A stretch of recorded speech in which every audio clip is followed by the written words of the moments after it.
The morning sun streamed through the tall windows of Lincoln High School as students rushed through the hallways, their voices echoing off the polished floors. Among them walked a 17-year-old girl named Maya, her backpack heavy with textbooks, and her mind focused on the chemistry test she had third period. She moved through the crowds with quiet confidence, nodding politely to classmates who acknowledged her, but never really stopping to chat.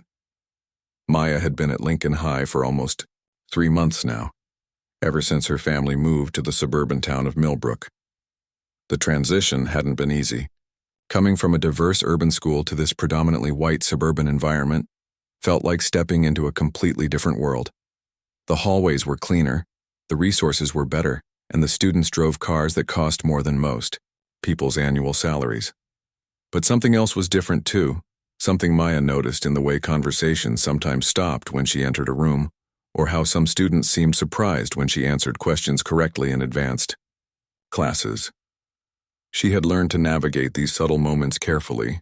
Maya understood that being one of only 12 black students in a school of nearly 1,500 meant that her every action would be noticed, and often judged differently. So she kept her head down, focused on her studies, and tried to blend in as much as possible. Her mother had always taught her that excellence was the best response to prejudice, and Maya took that lesson to heart.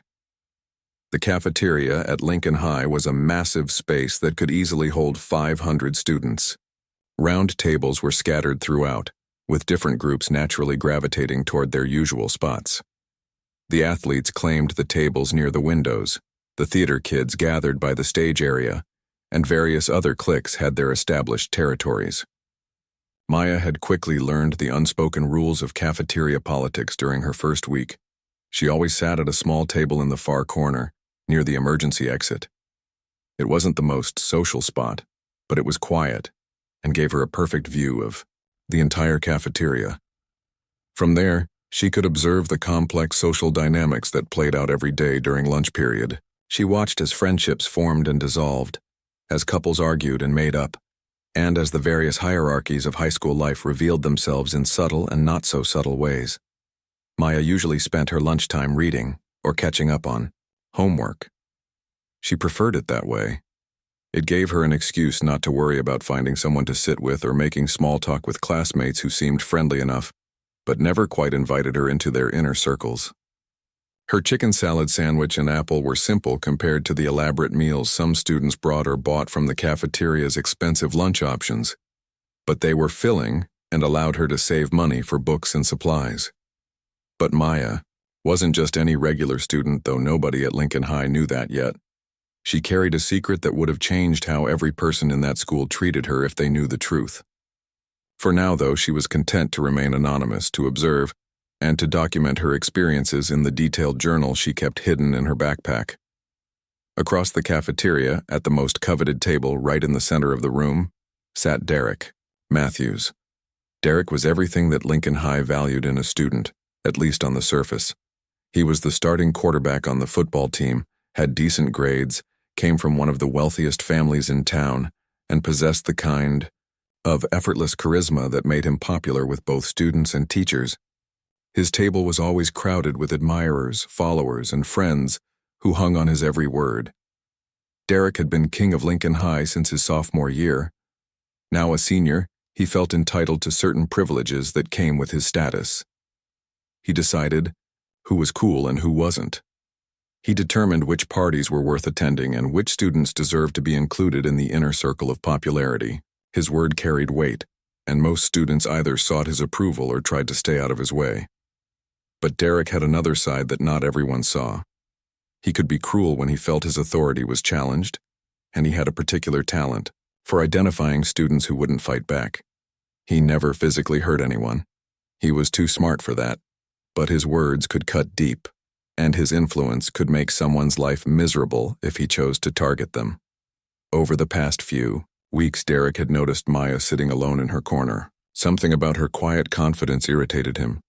She didn't seem intimidated by the social hierarchies that governed everyone else. She didn't try to fit in or seek approval from the popular crowd. She just existed on her own terms, and that bothered Derek more than he cared to admit. He had made a few comments about her to his friends, testing the waters to see how they would react.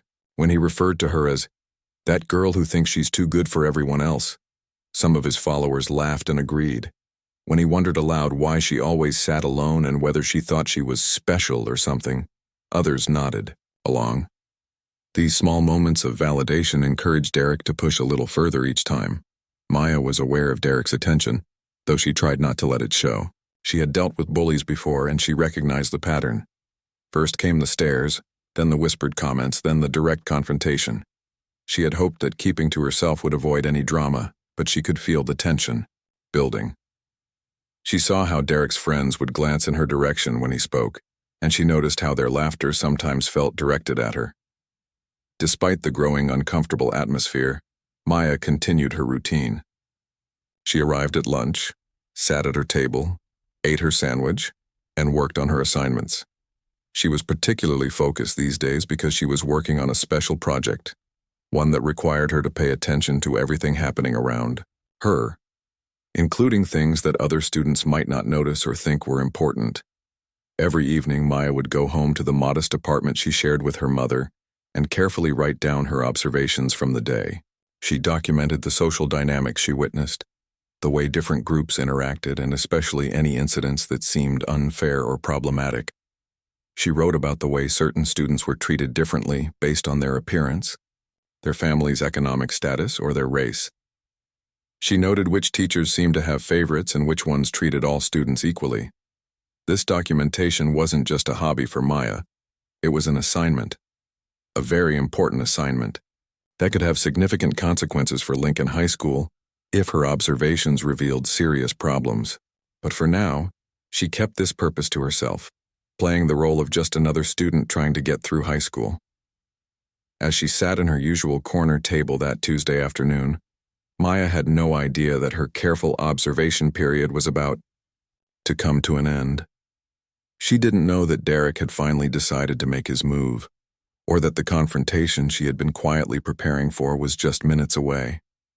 She simply opened her textbook, unwrapped her sandwich, and continued to watch the cafeteria drama unfold around her, unaware that she was about to become the center of attention in a way that would change everything for everyone involved. The stage was set for a confrontation that would reveal truths, challenge assumptions, and ultimately transform the culture of Lincoln High School in ways that no one could have predicted. Tuesday started like any other day for Maya. She had aced her morning chemistry test, participated in her English literature discussion about social justice themes in classic novels, and now found herself walking toward the cafeteria with her usual calm composure. But something felt different in the air today. She could sense it in the way students whispered as she passed, in the extra attention she seemed to be getting from Derek's group of friends. As she entered the cafeteria, Maya noticed that Derek's table seemed more animated than usual. His voice carried across the room, louder and more confident than normal. She could see him gesturing dramatically as he told some story to his captivated audience. Several times, she caught members of his group glancing in her direction, their expressions ranging from curious to somewhat hostile. Maya made her way to her usual corner table, setting down her backpack and pulling out her brown bag lunch. She had learned to pack simple meals that wouldn't draw attention: a turkey sandwich, an apple, some crackers, and a bottle of water. Nothing fancy, nothing that would make her stand out even more than she already did. As she unwrapped her sandwich, she could feel eyes on her from across the room. Derek had been building up to this moment for weeks. His friends had been encouraging him, feeding his ego and his sense of entitlement. They had been making comments about how Maya thought she was too good for everyone else, how she acted like she was better than the other students. In Derek's mind, she needed to be put in her place, and he was just the person to do it. The cafeteria was packed that day, with nearly every table filled with chattering teenagers. The noise level was higher than usual because it was the day before a big football game, and excitement was building throughout the school. Derek stood up from his table, and his movement seemed to signal something to his friends. They became quiet, watching him with anticipation. Maya was halfway through her sandwich when she noticed Derek approaching her table. Her stomach tightened, but she kept her expression neutral. She had been expecting this confrontation for weeks, and she was as ready as she could be. Years of dealing with bullies had taught her that showing fear only made things worse. Derek walked slowly, deliberately, making sure his approach was noticed by as many students as possible. This wasn't just about Maya. It was about maintaining his reputation and showing everyone else what happened when someone didn't follow the unspoken rules of Lincoln High's social hierarchy. When Derek reached her table, he didn't sit down. Instead, he stood over her, using his height to intimidate. His voice was loud enough for nearby tables to hear clearly. "Hey," he said, his tone casual but with an edge that made it clear this wasn't a friendly greeting. Maya looked up at him, calmly, her sandwich still in her hands. "Hello, Derek," she replied simply, not giving him the reaction he was probably expecting. Derek seemed momentarily thrown by her composure, but he quickly recovered. "So, I've been watching you sit here by yourself every day," he continued, his voice getting louder. "And I'm starting to wonder if maybe you're confused about how things work around here." The conversations at nearby tables began to quiet down as students sensed drama unfolding. Maya could feel dozens of eyes turning toward their corner of the cafeteria. She took a small bite of her sandwich, chewed thoughtfully, and then set it down on the table. "I'm not confused about anything," she said quietly, but her voice carried in the increasing silence of the cafeteria. Derek's friends had moved closer now, forming a loose semicircle around Maya's table. They were grinning, clearly enjoying the show their leader was putting on.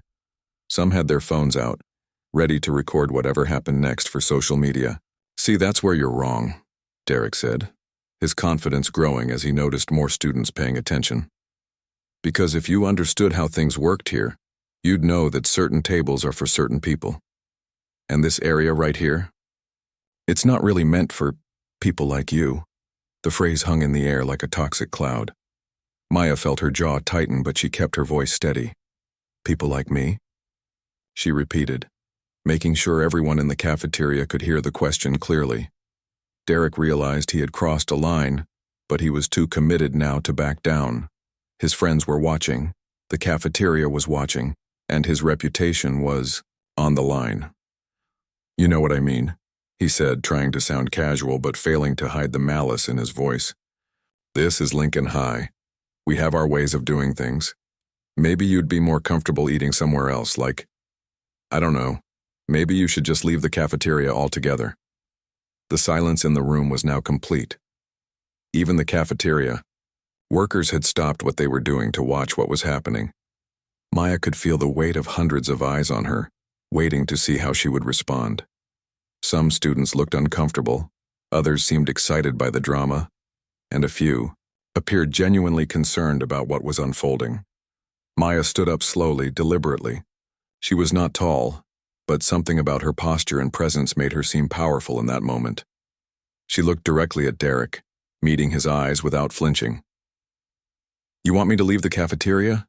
she asked, her voice clear and strong. Derek nodded, emboldened by what he mistook for compliance. "Yeah, I think that would be best for everyone." Maya began gathering her things, placing her sandwich back in its bag, closing her water bottle and zipping up her backpack.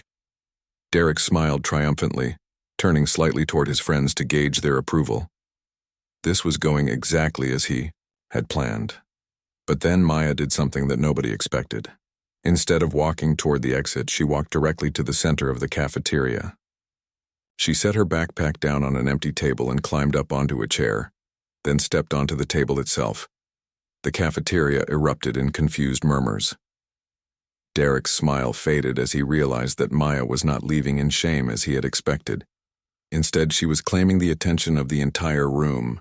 "Excuse me, everyone," Maya called out, her voice carrying clearly across the now silent space. "I have something I need to say." Derek felt panic rising in his chest. This was not how this was supposed to go. Students were not supposed to fight back, especially not like this. They were supposed to be intimidated to back down, to accept their place in the social order he helped maintain. Maya looked around the cafeteria, making eye contact with students at every table. When her gaze passed over Derek, she paused for just a moment, and he saw something in her eyes that made his blood run cold. It wasn't fear or anger or embarrassment. It was confidence. complete, unshakable confidence. "My name is Maya Johnson," she began, and something about the way she said her full name made several students sit up straighter. "And I think it's time you all knew exactly who I am and why I'm really here at Lincoln High School." Derek's world began to crumble as he realized that Maya was not just another student he could bully into submission. The way she commanded the room, the confidence in her voice, the careful way she had been observing everything for months. It all suddenly made sense, and the truth hit him like a physical blow. He had just made the biggest mistake of his life, and now everyone was about to find out exactly how big that mistake really was. Standing on that cafeteria table, Maya felt the weight of 500 pairs of eyes focused entirely on her. The silence was so complete that she could hear the hum of the refrigerators in the kitchen and the distant sound of traffic outside. This was the moment she had been preparing for. Though she had hoped it wouldn't come to this, she had hoped to complete her assignment quietly, without drawing attention to herself or causing a scene. But Derek had forced her hand, and now there was no going back. Maya took a deep breath and began to speak, her voice clear and steady. "For the past 3 months, I've been sitting in that corner table watching and listening. I've seen how the school really works, how students treat each other, and how some people think they can decide who belongs and who doesn't." Derek stood frozen below her, his face growing pale as he began to understand that something was very wrong with his understanding of the situation. His friends looked confused, glancing between Derek and Maya, unsure of what was happening. "Some of you might be wondering why I always eat alone, why I don't try to join your groups or make friends the way other new students do," Maya continued. "The truth is, I wasn't here to make friends. I was here to observe, to document, to understand what really happens in the hallways and classrooms and cafeterias of Lincoln High School." A murmur rippled through the crowd. Students began whispering to each other, trying to make sense of what Maya was saying. Several teachers who had been eating lunch in the faculty corner were now paying close attention, sensing that something significant was happening. Maya reached into her backpack and pulled out a small recording device. Derek's eyes widened in horror as he realized what she was holding. "This device has been recording our conversation for the past 10 minutes, she announced. It captured every word that was said, including Derek's suggestion that people like me don't belong in this cafeteria and that I should leave entirely. The cafeteria erupted in gasps and excited chatter. Some students pulled out their phones to record Maya's speech, while others looked shocked by the revelation. Derek felt his knees go weak as the implications of her words began to sink in. "But that's not the most important thing I need to tell you," Maya said, raising her voice slightly to regain everyone's attention. "The reason I've been documenting everything that happens here is because I'm not just another student. My real name is Maya Patricia Johnson." She paused, letting that sink in for a moment. A few students in the crowd gasped, clearly recognizing the significance of her full name, but most still looked confused.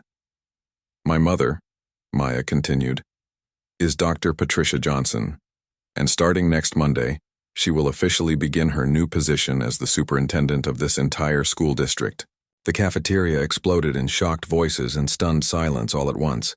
Students turned to each other with wide eyes, trying to process what they had just heard. Derek felt like the floor had disappeared beneath his feet. The superintendent's daughter. He had just publicly humiliated and discriminated against the superintendent's daughter. Maya waited for the noise to die down before continuing. "My mother wanted to understand what the student experience was really like at Lincoln High before she took over. She knew that if people knew who I was, they would treat me differently, and she wouldn't get an honest picture of the school culture." Looked directly at Derek, who was now visibly shaking. "So she asked me to enroll under my father's last name and spend a semester observing, to document any problems I witnessed or experienced personally, to give her a real unfiltered report about what needs to change in this district." The reality of Derek's situation was becoming clearer by the second. Not only had he discriminated against another student in front of hundreds of witnesses, but he had done it to someone whose mother would soon have the power to make decisions about his future, his college recommendations, and his athletic eligibility. Maya pulled out a thick notebook from her backpack. This journal contains 3 months of observations, detailed notes about interactions between students, instances of bullying, discrimination I've witnessed, and yes, times when I was personally targeted because of my race. She flipped through several pages, and Derek could see that the notebook was completely filled with neat handwriting. His stomach dropped as he realized that Maya had been documenting everything, not just random observations, but specific incidents with dates, times, and names attached. I've recorded conversations where students made racist comments thinking no one important was listening. I've documented teachers who seem to have different expectations for students based on their appearance or background. I've noted which administrators respond appropriately to problems and which ones ignore them. Several teachers in the cafeteria were now looking extremely uncomfortable. Maya's revelation meant that not only students but faculty and staff had been under observation without their knowledge. Maya's voice softened slightly as she continued. I didn't want things to get to this point. I was hoping to complete my documentation quietly and work with my mother to address problems systematically and fairly. But what just happened here is exactly the kind of behavior that needs to be addressed immediately. She looked around the cafeteria, making eye contact with students at different tables. Discrimination has no place in any school. Making someone feel unwelcome because of their race, their background, or any other characteristic is not just wrong. It's also illegal, and it's definitely not acceptable in a school district that my mother will be leading. Derek tried to speak, his voice coming out as barely a whisper. I didn't mean... Maya looked down at him with an expression that was neither angry nor sympathetic, just matter of fact. Derek, everything you meant is recorded on this device and written in this journal. Your intentions don't change the impact of your words or actions. She turned back to address the entire cafeteria.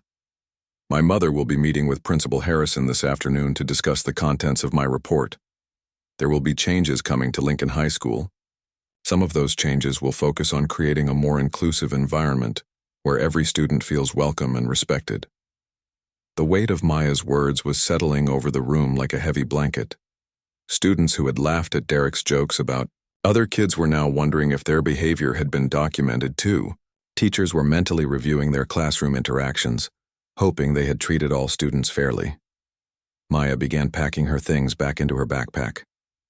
I want everyone to understand that this isn't about punishment or revenge. It's about creating a school environment where every student can focus on learning and growing. Instead of worrying about whether they'll be accepted or targeted, she stepped down from the table and shouldered her backpack. Derek, you'll be hearing from the administration very soon. I suggest you use that time to think carefully about the kind of person you want to be and the kind of leader you want to be for this school. As Maya walked toward the cafeteria exit, the room remained largely silent. Students were still processing what they had just learned, and the implications were staggering. The quiet girl who had sat alone for 3 months wasn't just another student. She was the future superintendent's daughter, and she had been watching everything. Derek remained standing in the middle of the cafeteria, surrounded by his friends, who no longer seemed sure they wanted to be associated with him. His carefully constructed world of popularity and privilege was crumbling around him, and everyone was watching it happen. The news spread through Lincoln High School like wildfire. Within 20 minutes of Maya's revelation in the cafeteria, every student in the building knew what had happened. Text messages flew between classrooms, social media posts started appearing, and hushed conversations filled every hallway. The quiet girl who had sat alone for months was actually the superintendent's daughter, and Derek Matthews had just made the biggest mistake of his high school career. Derek sat in his next class, staring blankly at his textbook, unable to focus on anything the teacher was saying. His hands were shaking slightly and his stomach felt like it was tied in knots. Every few minutes he would glance around the classroom and catch other students looking at him with expressions ranging from shock to pity to barely concealed satisfaction. Some of his teammates were texting furiously under their desks, probably discussing what this meant for the football team. Meanwhile, Maya sat calmly in her AP history class, taking notes as if nothing unusual had happened. But she knew that her phone, which she kept on silent during school hours, was probably buzzing constantly with messages. More importantly, she knew that her mother was likely already on her way to the school for an emergency meeting with Principal Harrison. At exactly 2:15 p.m., Derek heard his name called over the intercom. "Derek Matthews, please report to Principal Harrison's office immediately. Bring your belongings." The entire classroom fell silent. Everyone knew what that meant. When they asked you to bring your belongings, you probably weren't coming back to class that day. Derek's walk to the principal's office felt like the longest journey of his life. Students stopped talking when he passed, teachers gave him concerned looks, and he could feel hundreds of eyes following his every step. His football jersey, which had always made him feel proud and confident, now felt like a weight on his shoulders. When Derek arrived at the main office, he found it busier than usual. Several teachers were there, the school counselor was present, and he could see through the principal's glass door that there were adults inside he didn't recognize. One of them was an elegant woman in a professional suit who looked remarkably similar to Maya. Derek's heart sank as he realized he was looking at Dr. Patricia Johnson, the new superintendent and Maya's mother. Principal Harrison opened his door and called Derek inside. The room felt smaller than usual with so many adults present. Besides Principal Harrison and Dr. Johnson, there was also the district's legal counsel, the head of human resources, and Coach Williams from the football team. Derek had never seen Coach Williams look so serious or disappointed. "Derek, please, sit down," Principal Harrison said, his voice lacking its usual friendliness. "I think you know why you're here." Derek nodded, not trusting his voice to work properly.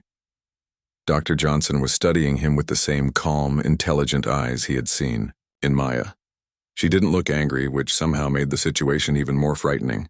"Derek," Dr. Johnson began, her voice professional but not unkind, "I've spent the afternoon reviewing my daughter's documentation of her time at Lincoln High School. Your interaction with her today was not an isolated incident. She has recorded several previous occasions where you made comments about her presence in the cafeteria and questioned whether she belonged at this school." Derek felt his face burning with shame. He wanted to explain, to say that he wasn't really racist, that he had just been trying to maintain his social status, but he knew how pathetic that would sound. Principal Harrison opened a folder on his desk. "Based on the evidence presented, including the audio recording from today's incident, you are hereby suspended from school for 1 week. You will also be removed from the football team pending a full investigation into the culture of bullying and discrimination at Lincoln High." Derek's world crashed down around him. Football was everything to him. It was his identity, his future, his ticket to college. "Sir, please," he began, his voice cracking. "I know I messed up, but football is my life. I have college scouts coming to our next game." Coach Williams spoke up, his disappointment evident in every word. "Derek, I've already contacted the 3 colleges that were recruiting you. They've been made aware of the situation. 2 of them have withdrawn their offers, and the 3rd is reconsidering." Derek felt like he couldn't breathe. Years of hard work, training, and dreams were disappearing in a single afternoon, all because he had decided to target a girl who sat alone in the cafeteria. Dr. Johnson leaned forward slightly. "Derek, I want you to understand something. This isn't just about one incident today. My daughter documented a pattern of behavior that suggests a serious problem with the school culture at Lincoln High. Your actions today were simply the most visible example of a larger issue we need to address." She pulled out Maya's notebook and opened it to a marked page. "For instance, on October 15th, you and your friends made jokes about students receiving free lunch, suggesting they didn't belong in the same cafeteria as paying students.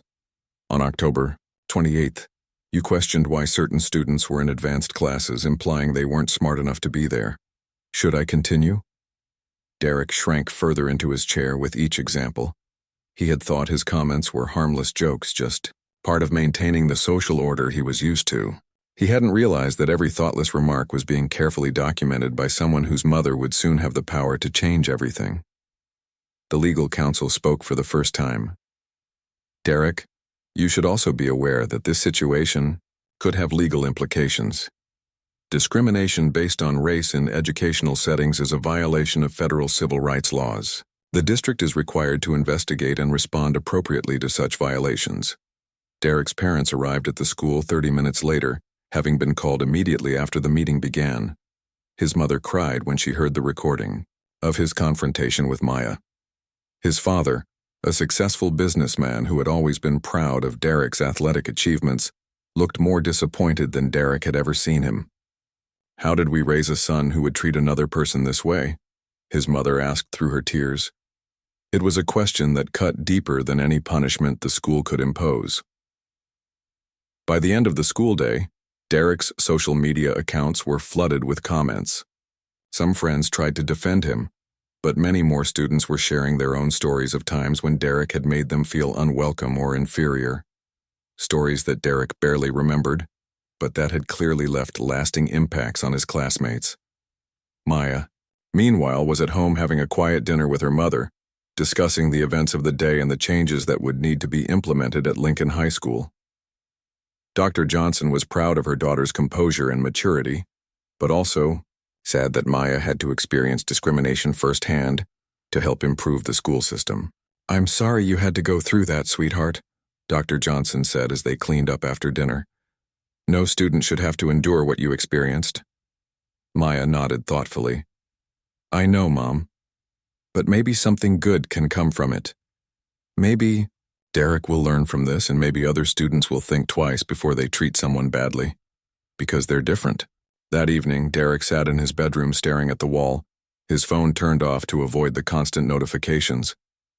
His football trophies seemed to mock him from their shelf, reminders of a future that was slipping away because of his own actions. For the first time in his life, Derek was forced to confront the reality that his words and actions had real consequences, not just for himself, but for the people he had targeted. The king of Lincoln High School had fallen, and everyone knew it was entirely his own fault. 3 weeks had passed since the cafeteria incident that changed everything at Lincoln High School. The hallways buzzed with a different energy now. Students were more careful about their words, more aware of how they treated each other, and more conscious that their actions had real consequences. Derek returned to school after his suspension looking like a shadow of his former self. Gone was the swagger and confidence that had once made him the undisputed king of Lincoln High. He walked through the hallways with his head down, avoiding eye contact with most students. His former friends treated him differently now. Some with pity, others with barely concealed relief that they were no longer under his influence. The changes at Lincoln High went far beyond Derek's personal downfall. Dr. Johnson had wasted no time implementing new policies based on Maya's detailed documentation. She established an anonymous reporting system for discrimination and bullying, hired additional counselors trained in diversity and inclusion, and mandated sensitivity training for all staff members. Most importantly, she created a student advisory council that gave voice to students from all backgrounds, not just the popular ones. Maya found herself at the center of these changes, though she handled her new status with the same quiet dignity she had shown while sitting alone in the cafeteria corner. Principal Harrison had asked her to lead the new Student Advisory Council, and she had accepted the responsibility with characteristic thoughtfulness. On a Thursday afternoon in November, something unexpected happened. Derek approached Maya as she was leaving the library carrying a stack of books for her AP classes. He looked nervous, fidgeting with his backpack straps as he waited for her to notice him. "Maya," he said quietly, "could I talk to you for a minute?" Maya paused, studying his face. She could see that he had lost weight, that his eyes had dark circles under them, and that the confident posture she remembered was completely gone. "Of course," she replied simply. They found an empty classroom where Derek struggled to find the right words. "I know this probably doesn't mean much coming from me," he began, his voice barely above a whisper. "But I wanted to apologize, not because I have to, not because anyone told me to, but because I've spent the last few weeks really thinking about who I was and who I want to be." Maya listened without interrupting, giving him the space to continue. "I lost everything," Derek continued, his voice getting stronger as he spoke. "My football career, my college scholarships, most of my friends, but the worst part wasn't losing those things. The worst part was realizing that I deserved to lose them. I was a bully, Maya. I was cruel to people who didn't deserve it, and I convinced myself it was okay because everyone expected me to act that way. He pulled out a folded piece of paper from his pocket. I've been going to counseling with Dr. Mitchell, the new counselor your mom hired. She helped me understand some things about myself that I didn't want to face. I wrote you a letter, but I wanted to say this in person first. Maya accepted the letter but didn't open it immediately. Derek, I appreciate you coming to me directly. That takes courage.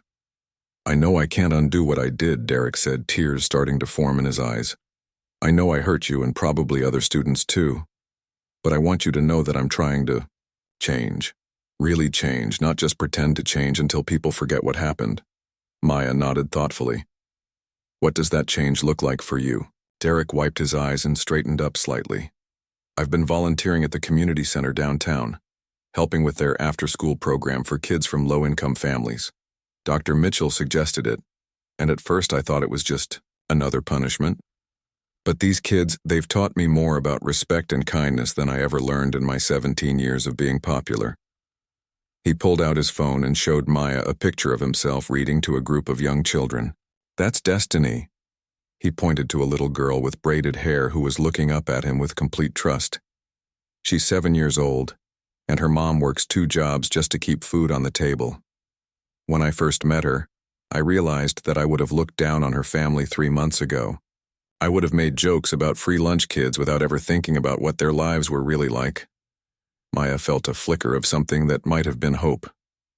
And now? Now I understand that being born into privilege doesn't make me better than anyone else. It just makes me luckier. And with that luck should come responsibility, not entitlement. Maya finally opened the letter Derek had given her. It was several pages long, written in his careful handwriting. As she read, she could see that this wasn't a quick apology meant to make him feel better. It was a detailed acknowledgement of his behavior, an explanation of the work he was doing to change, and a commitment to use his remaining time at Lincoln High to make things better for other students.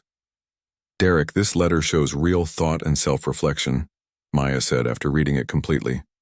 But I need you to understand something. Forgiveness isn't something you can earn like a grade or a trophy. It's something that happens when someone who was hurt decides they're ready to let go of that hurt. Derek nodded, looking like he understood. I'm not asking for forgiveness right now. I know I don't deserve it yet. I'm just asking for the chance to prove that people can change, that one terrible mistake doesn't have to define someone forever. Over the following months, Derek proved that his transformation was genuine. He continued volunteering at the community center, where he eventually became a mentor coordinator. He joined the school's diversity club, not as a leader, but as someone willing to listen and learn. Most importantly, he used his voice to speak up when he witnessed other students being treated unfairly. The real test came in February, when a new student named Tyler joined Lincoln High mid-semester. Tyler was shy, wore second-hand clothes, and spoke with a heavy accent that some students mocked. Derek, who would have once joined in the mockery or ignored the situation entirely, instead made it his mission to help Tyler feel welcome. Maya watched from across the cafeteria as Derek sat with Tyler at lunch, introducing him to other students, and making sure he wasn't eating alone. It was a small gesture, but one that showed how completely Derek had changed his understanding of what leadership and popularity should look like. Dr. Johnson's reforms at Lincoln High School became a model for other districts across the state. The anonymous reporting system caught problems before they escalated. The Student Advisory Council gave voice to previously marginalized groups, and the culture of the school shifted from one of exclusion to one of inclusion. Maya graduated as valedictorian, earning a full scholarship to study education policy at a prestigious university. In her graduation speech, she spoke about the power of standing up for what's right, even when it's difficult, and the importance of creating communities where everyone feels valued. Derek also graduated, though his path looked very different than he had once planned. Without football scholarships, he enrolled at the local community college and continued working with at-risk youth. He eventually transferred to a 4-year university to study social work, determined to spend his career helping young people avoid the mistakes he had made. Years later, Maya would receive a wedding invitation from Derek, who had married a fellow social worker he met while volunteering at a homeless shelter. The invitation included a note thanking her for being brave enough to stand up to him when he needed it most, even though it would have been easier to stay silent. The incident in the Lincoln High cafeteria had changed both their lives forever, proving that sometimes the most powerful response to hatred and discrimination is simply telling the truth and standing firm in who you are.